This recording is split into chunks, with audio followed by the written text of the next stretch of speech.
வெளியில் வந்தோடனே முதல்ல போகணுன்னு நினச்சது திருச்செந்தூர் முருகன் கோவிலுக்கு தான். நிறைய பேர் என்கிட்ட கேட்பாங்க, நீங்கள் பகுத்தறிவு பேசுங்க, முற்போக்காக இருக்கீங்க, அப்புறம் கோயிலுக்கு போய் சாமிலாம் கும்பிடுறீங்களே, அதெல்லாம் என்ன கதை அப்படின்னு கேட்பாங்க. நான் ரொம்ப ஆழமாக நம்புறது என்னென்னா, எப்போயும் நேர்மறையாக இருக்கும்னு நினப்பேன். அதே போல் நம்பிக்கையும் வேணும்னு நினப்பேன். யாரை நம்புறது? நம்மளை நம்பணும். எங்கே சிக்கலாயிரும்னா, நம்ம வெளியில் யாரை வேணால் சந்தேகப்படுவோம், அது பிரச்சனை கிடையாது. ஆனால் நம்ம நிறைய இடத்துல சந்தேகப்படுவோம்ல, அது ரொம்ப பெரிய சிக்கலை கொடுத்துரும்.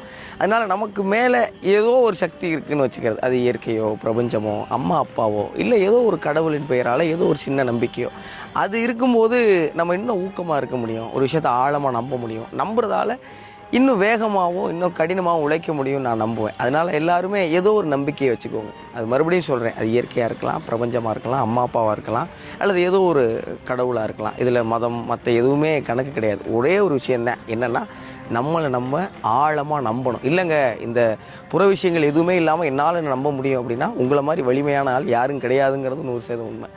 நம்புவோம், எல்லோரும் வெற்றி பெறுவோம். அப்புறம் அன்பு கொடுத்துக்கிட்டே இருக்கிற எல்லாருக்கும் ரொம்ப ரொம்ப நன்றி. ஏன்னா ஒவ்வொரு நாளும் உங்கள் அன்பில் நான் அப்படியே திகைச்சு போய்கிட்டு இருக்கேன். ரொம்ப ரொம்ப நன்றி.